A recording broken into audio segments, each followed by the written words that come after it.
BBA, BCA, BCom Computers, 100% placement guarantee. I create Degree College, Kukatpalli, Hyderabad. నమస్తే రమగారు. నమస్తే జయ. రమగారు, చందమామ కథ ఒకటి చెప్పుకుందామండి. పూర్వట కోసల రాజ్యానికి ఒక చిన్న మూర్ఖత కలిగిన ఒక రాజుగారు ఉండేవారు. ఆయన ఏమిటో తాపట్టిన కుందేటికి మూడే కాళ్ళు అంటూ ఉండేవాడు.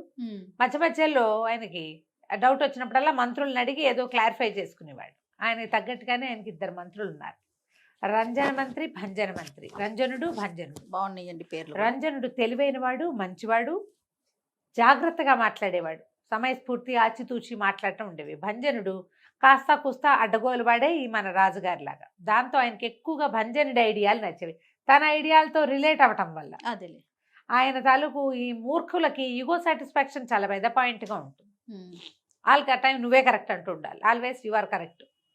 అయితే ఎంతసేపు భంజనుడి మాటలు వినన్ని బ్యాడ్ ఐడియాస్ వేసి రాజ్యంలో మహాతలకాయ నిప్పులు తెప్పించేవాడు. ఊళ్ళో నగర పెద్దల మీటింగులు జరుగుతాయి కదా, మా మీటింగులు అప్పుడంతా భంజనుడిని పీకేస్తే సరిపోతుంది. రాజు బేసిక్గా మంచివాడే, ఒకరవ మూర్ఖుడు. తరాల వెంబడి రాజ్యం చేస్తున్నారు, రేపొద్దున ఆయన ఇలా కొడుకొస్తే అప్పుడు పర్వాలేదుగా ఉంటుంది, మూర్ఖత్వం లేకపోతే బాగానే ఉంటుంది. రంజనుడు మంచివాడని మాట్లాడుకునేవాళ్ళు. ఎట్లా తీసేయాలి అదేమిటో తెలిసేది కాదు. అయితే ఏమైందట, ఎప్పుడు ఈ మీటింగులు జరిగేటప్పుడు కొంతమంది కుర్రకారు రాజకీయాల పట్ల ఆసక్తిగా ఉంటారు. వాళ్ళల్లో కూర్చుని వినేవాళ్ళలో గవాక్షుడని ఒకడు భలే తెలివైనవాడు. వాడు ఒక ఐడియా వేసి ఆ మర్నాటి నుంచి నాకు కల్లో రాజకుమార్తెతో పెళ్ళయింది అని అందరికీ చెప్పేవాడు. ఈ నగర పెద్దల్లో ఒకడు విని ఫలానా ఒకడికి రాజకుమార్తెతో పెళ్ళైనట్టు కలొచ్చిందిట సుమి అని ఎవరికో రాజభవనంలో చెప్పాడు. రాజకుమార్తెకి ఎవరితోటో పెళ్ళైంది అని అందరూ చెప్పుకున్నారు. అయ్యో, పెళ్ళవటం ఏమిటి, పెళ్ళింటూ ఉంటే అక్కడి వాళ్ళు వీళ్ళు అంతా మాట్లాడుకున్నారు. చీర ఏమైంది తెలిసింది కథ ఏమిటి, ఎవడో చెప్పాడు.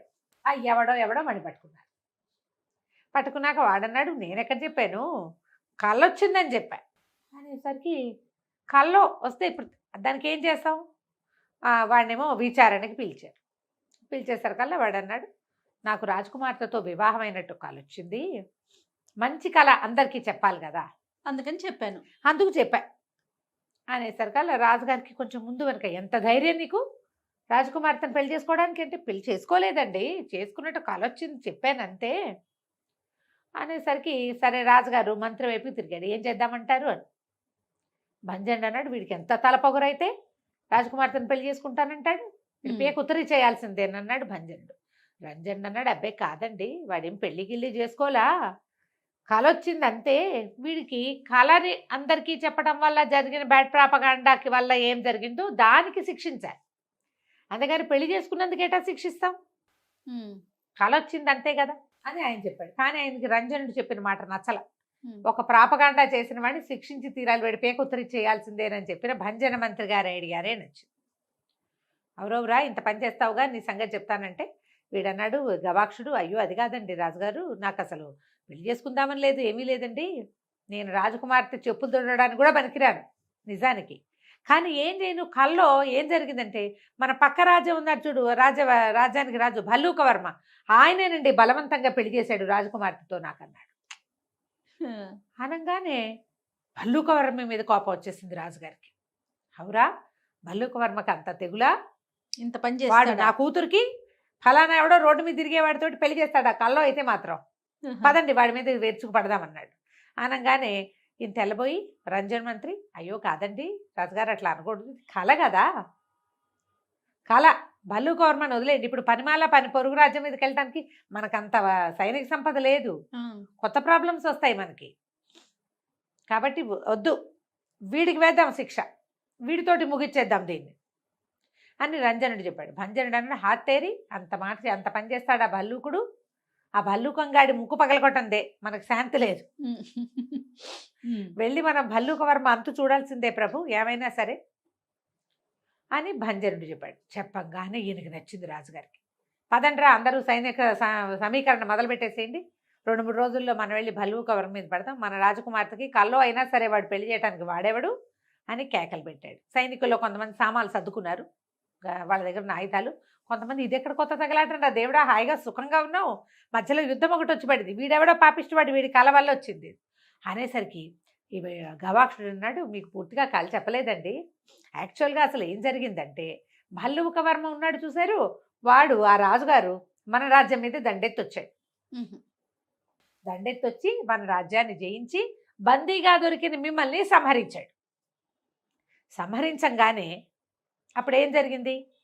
రంజన మంత్రి గారు, అయ్యో తండ్రి లాంటి రాజుగారే గతిచ్చారు, నేను ఇంకో పరరాజు చేతుల్లో నేను పన్ను అని ఆయన కత్తితో పొడుచుకుని చచ్చిపోయాడండి రంజన్ మంత్రి అన్నాడు. అనగానే రాజుకి ఏమిటి రంజనుడికి అంత ప్రేమ నేనంటే అని లేచి గబగబా లేచి రంజన్ మంత్రి నువ్వు చాలా గొప్పవాడువని రంజనుడిని కావలించుకున్నాడు.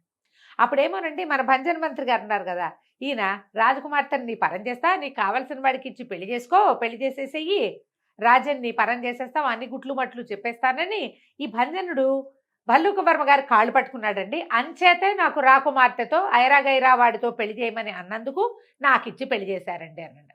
అనగానే రాజుకు ఒళ్ళు మండిపోయింది. అవురా భంజనుడా, నువ్వు ఇంత దుర్మార్గుడివా? నువ్వు రాజ్యాన్ని వాడికి అప్పచెప్పటం నా కోసం నువ్వు చచ్చిపోలా. రాజు మీద భక్తితో రంజనుడు చచ్చిపోయాడు, నువ్వేమో నా మీద భక్తితో చచ్చిపోలేదు, నా రాజ్యం గుట్లు మట్లు అని చెప్పడం కాకుండా నా పిల్లని నువ్వే పెళ్లి చేసుకొని భల్లూక వర్మకో లేదా మీ పిల్లాడికి ఇచ్చి చేసుకొని సలహానో ఇవ్వకుండా రోడ్డు మీద దారిపోయే దౌర్భాగ్యుడెవడుకో నా పిల్లని ఇవ్వమని చెప్తావా నువ్వు? అవురవరా బంధించండి భంజనుడిని అనగానే ఉనికిపోయాడు భంజన్. ఆయన వాడికి తెలుసు ఏ వెర్రి సలహా ఇచ్చినా ఇమీడియట్గా పాటిస్తాడు రాజుగారు. ఇప్పుడు చచ్చామే మనం. గడగడ వణికిపోతూ కాళ్ళు పట్టుకున్నాడు. ప్రభు క్షమించండి, పొరపాటు జరిగిపోయింది, కల్లో అయినా కావచ్చు కాక. ఇంతకీ కాలం ఎవరిది? వాడెవడిదో అయినా కానీ నా వల్ల అంత పొరపాటు జరిగినందుకు దేశ బహిష్కారం విధించేసేయండి, రాజ్య బహిష్కారం విధించేయండి, నేను వెళ్ళిపోతాను, నన్ను మాత్రం చంపద్దు, జైల్లో పెట్టద్దు, కల్లో చేసినందుకు కానీ నన్ను పంపించేయండి అనగానే భంజనుడిని పంపించేయండి రా కట్టు బట్టలతో సహా అని, నువ్వు వెళ్ళిపో, వెనకాల మీ ఆవిడ పిల్లలు వస్తారని ముందు వీడిని తీసుకెళ్ళి రోజు దేశం బయట వదిలిపెట్టి వచ్చారు చట్టుకుని. ఇప్పుడు రంజనుడి కేసు చూశాడు రాజుగారు. ఏమిటండి ఇప్పుడు తక్షణ కర్తవ్యం అన్నాడు. ఏముందండి, దుర్మార్గుడైన భంజనుడిని ఎలాగో పంపేశారు, ఇప్పుడు ప్రాపగాండా అయింది, ఏదో జరిగిపోయింది, గవాక్షుడికి అమ్మాయికి పెళ్ళయిందని ఊరంతా తెలిసింది, కల్లో అయితే కావచ్చు కాక నిజంగానే పెళ్లి చేసి అబ్బాయిని అల్లుడిని చేసుకోండి. ఎందుకు? రంజనుడిని బతికిచ్చాడు, లేకపోతే దీని పని అయ్యేది కదా. కళ్ళజోడు ఎట్లా టర్న్ చేశాడు వాడు. రాజుగారు సరే అమ్మాయి గారికి గవాక్షుడితో వివాహాన్ని తెరపరిచాం, అందరూ వివాహ వేడికి హాజరవ్వండి అని చెప్పేసి అమ్మాయికి గవాక్షుడితో పెళ్లి చేశారు. కథ కంచికి మనం ఇంటికి. భలే ఉంది రమ్మ గారు. వాడి కళ ఏంటి, రాకుమార్తెని వివాహం ఏంటి, వాడు ఏం చేయడానికి భంజనుడిని తీసేయడానికి వేసిన ఎత్తులో వాడి పెళ్లి కూడా అయిపోయింది చక్కగా. సూపర్, చాలా బాగుందండి. నమస్తే. నమస్తే.